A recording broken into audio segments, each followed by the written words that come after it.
friends. I'm Karen, and this is the Family Food for Moms podcast. We're talking about inspiration for family cooking and dining.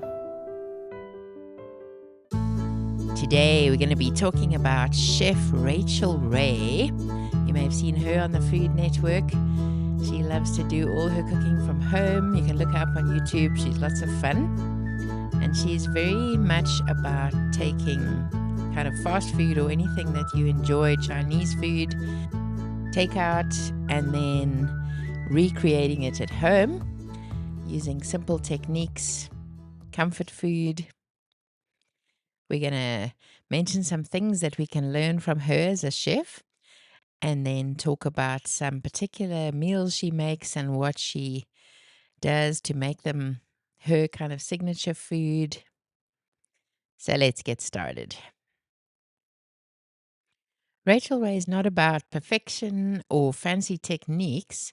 She's about getting real food on the table and enjoying it. She helps us know how to think about food and about cooking. So, number one, what she teaches about cooking is speed without stress. She has some 15-minute meals, 30-minute meals. So, speed without stress is about the way you sequence it, chop everything first, start with what takes longest, and then clean as you go. So, organization counts. Number two, to cook by instinct and not fear. So, she hardly ever measures anything precisely. She'll dump some in and say like a tablespoon, or shake some of a salt or a flavoring. And she says to taste constantly and then adjust. So you figure out what tastes good and not worry as much about measuring, trusting your senses.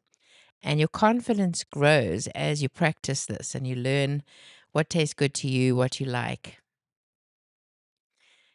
Number three, she says that it's important to master basic techniques, simple techniques. So how to saute, how to deglaze a pan. Whenever you've been cooking something delicious and then you add the liquid to get that flavor off the bottom of the pan, layering your flavors. So start with onions, add garlic, add spices, add a good liquid. So those techniques will really build flavor and make the food taste good. Number four, using one pan or minimal dishes. So there's minimal cleanup, cooking with those simple methods in mind. So using a skillet on the stove to cook your meal, maybe cook your minced, your bolognese sauce, and then add your pasta or your noodles and mix those in. Or cooking in the oven on a sheet pan, cooking your vegetables and your meat at the same time, all laid out on the pan. Or using a Dutch oven, which is like a cast iron pot, cooking a stew in there. Everything gets done in the one dish. Fewer dishes to wash, and somehow it feels easier when you've just got to do one big dish of something. You can use the crock pot as well instead of the Dutch oven. It's also a great way to just use one big dish. Today I'm planning to cook up some beef shin in the crock pot and some pork ribs, and those are so quick and easy to put in. Then Rachel Ray, number five, flavor comes first. So don't try to skimp on flavor because you want diet food or something, but choose bold flavors so that you don't need excess fat or sugar. So food that tastes good, lots of vegetables, meat that's been seared in the pan for good flavor. And then number six, learn from different cultures. Italian, Mexican, she loves Asian, Mediterranean cuisines, but adapt them to what's easy for you to find. So she loves to borrow from those different cuisines. And I think focusing on a specific type of cuisine can make your cooking easier. Thinking, okay, tonight I want to do Asian. I'm going to use some soy sauce. I'm going to use some noodles, and finally chop beef or chicken, some bok choy, and then be creative. Go and look on YouTube for recipes, Asian recipes of hers, and then try those at home. Same for Mexican, etc. Rachel Ray is very big on having a well-stocked pantry so that when you want to make a certain style of fast food, you can easily do that. So we're talking about all the extras, stock, flavor, not recipes. So choose ingredients that work across various cuisines, and that makes the takeout at home feel fun, not fussy. So Rachel Ray's core toolkit of flavor, her flavor toolkit that works for everything. These items are necessary: the olive oil, the salt, black pepper, garlic, fresh garlic, onion and shallots, chicken stock, boxed or concentrated in your pantry, some butter in the fridge, lemons and limes for juice and zest, then some kind of hot sauce or chili flakes. Tomato paste is nice in a tube, then you can just keep it in the fridge and use it when you want to. So then specifically for Chinese food, you need things like soy sauce, sesame oil, rice vinegar, hoisin sauce, cornstarch, honey. You could have some oyster sauce or five spice powder. You could have some rice noodles. And then all you would need when you want to make the meal is the chicken or the beef. You can make stir fries, fried rice, beef and broccoli, orange chicken, etc. Japanese inspired pantry, you would have soy sauce or tamari, rice vinegar, sesame oil, miso paste, perhaps breadcrumbs and wasabi or ginger paste. You can make teriyaki sauce on something like salmon. You can do a miso soup. You can do a noodle bowl. This is really helpful, I think, because having all these ingredients ready means it's so much easier to cook maybe foreign cuisines or different ones to what you would usually make. Mexican takeout style. You should have some canned black beans or pinto beans, some canned diced tomatoes. You can have ground cumin, chili powder, smoked paprika, some tortillas perhaps in your freezer, some corn and flour tortillas. You could have Mexican oregano, enchilada sauce, or enchilada seasoning pre-mixed, or you could pre-mix your own. Pickled peppers like jalapenos. Then you can make tacos, nachos, enchiladas, burritos, chili, quesadillas, all those things with what you have in your pantry.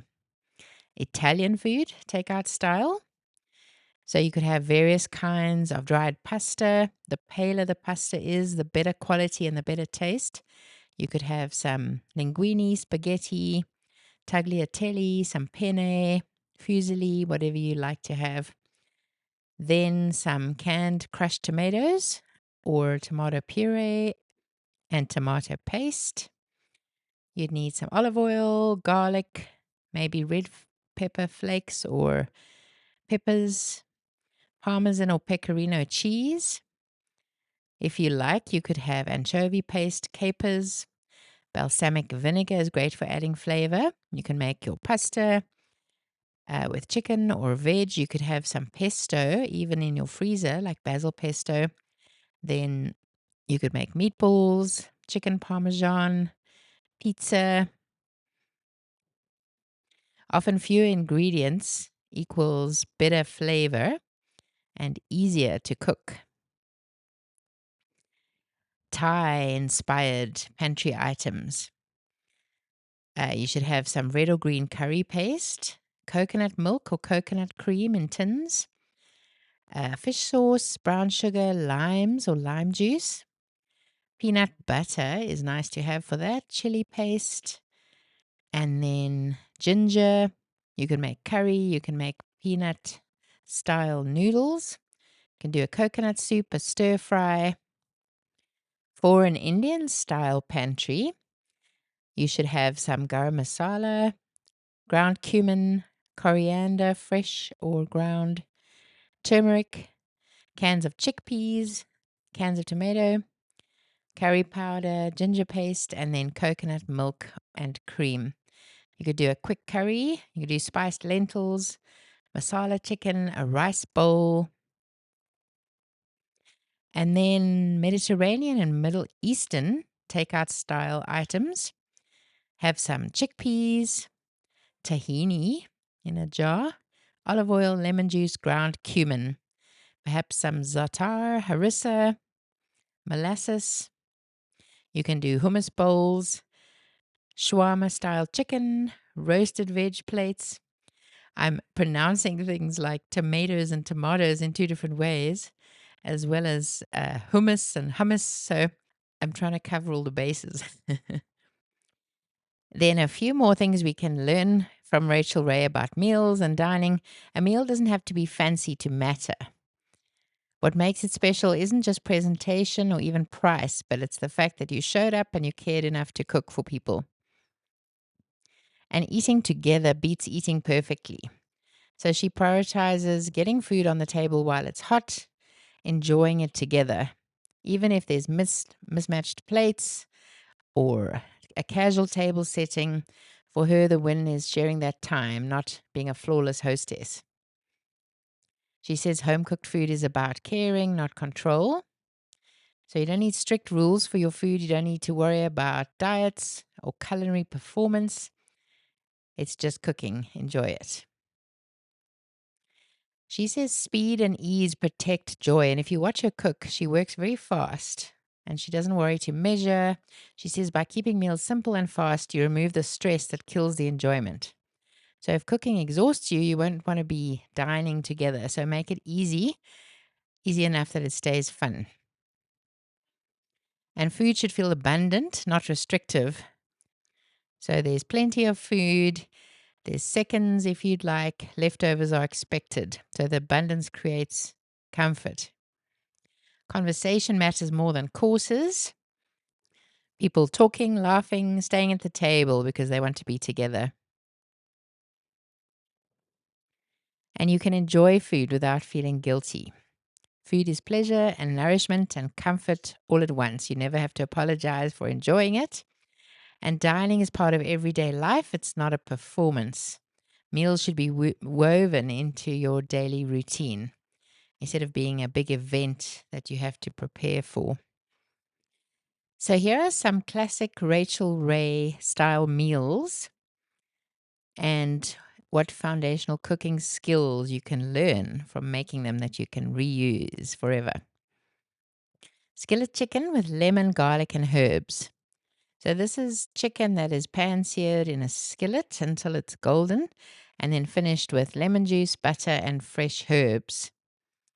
And then it's important to learn how to pan-sear your chicken well.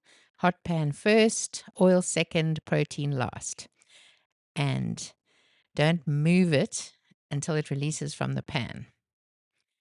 You can build a pan sauce using the brown bits, deglaze with lemon juice or wine or stock. And then balancing your fat and your acid. Your butter adds richness and the lemon wakes everything up. You can use the same technique with fish or pork or mushrooms, anything really. A one-pot sausage, peppers, and pasta meal. So this is Italian sausage with onions, bell peppers, garlic, and tomatoes, and then pasta all cooked together. So this teaches your flavor layering, browning your sausage first for that good flavor and then removing it, cooking your vegetables in the fat from the pan with the sausage bits, adding your garlic last so it doesn't burn. Cooking your pasta in sauce, in this case, the pasta absorbs flavor because it's not just water. And then learning what goes in early, what goes in late. This is great for one pot cooking, maximizing flavor and minimal cleanup, of course. Number 3, a quick beef stir fry with ginger and soy. So this is thinly sliced beef, crisp vegetables with a savory sauce over rice. This teaches you high heat cooking of meat. Your pan must be hot. You don't want to overfill your pan, but cook in batches, otherwise it will get watery and not brown nicely. Teaches you prepping before cooking. Everything needs to be chopped and ready to go because it happens fast once you start cooking. And then it teaches you about sauces, thickening. So you add the salty soy sauce, something sweet, the honey, and then something acid, the rice vinegar, and then some heat, the chili. So once you understand how to make this sauce with those four salty, sweet, acid, and heat, then you can invent stir fries from whatever's in your fridge. Then a speedy chili, a beef chili, a deeply flavored chili that can be made in under 40 minutes is very Rachel Ray. So this teaches you about blooming your spices, toasting them a little in oil before adding liquid, building depth when you're cooking. So you add your tomato paste, your stock, layer your spices, etc. And textures, texture control. You mash some of the beans to thicken it naturally, leave some whole. Can taste like it simmered most of the day when it's actually been under an hour. And then lastly, sheet pan fish like salmon with roasted veg and a yogurt sauce. This would be roasted salmon with vegetables, a lemony, yogurty, or sour cream sauce. It teaches you about the timing of sheet pan. The veg takes longer, so that goes in first, and then you add the fish near the end. Fish will take about 10 minutes. Then you season generously. You'd use your oil and salt before roasting and making a finishing sauce, cool, creamy sauces to balance the roasted foods. And this has endless varieties of vegetables, of meat or fish. Great to experiment. You want to add your hardest vegetables first, and then little softer ones like broccoli or Brussels sprouts next, and then your protein like fish. Chicken will need longer, about 20 minutes. So try your hand at that and look up some creamy sauces to try. You can do a hollandaise sauce. You could do a cold sauce like tzatziki or tartar sauce, whatever sounds good. So in all these meals, you're learning how to sequence them, what sequence to cook them in, how to layer your flavor, how to experiment and not be afraid and improvise once you know the basics. So for Rachel Ray, for the true experience, cook fast. Don't overthink or overmeasure. Taste as you go. Use olive oil generously. And don't stress, even if it's messy. It's supposed to be. I hope you're feeling inspired and have a few ideas to try.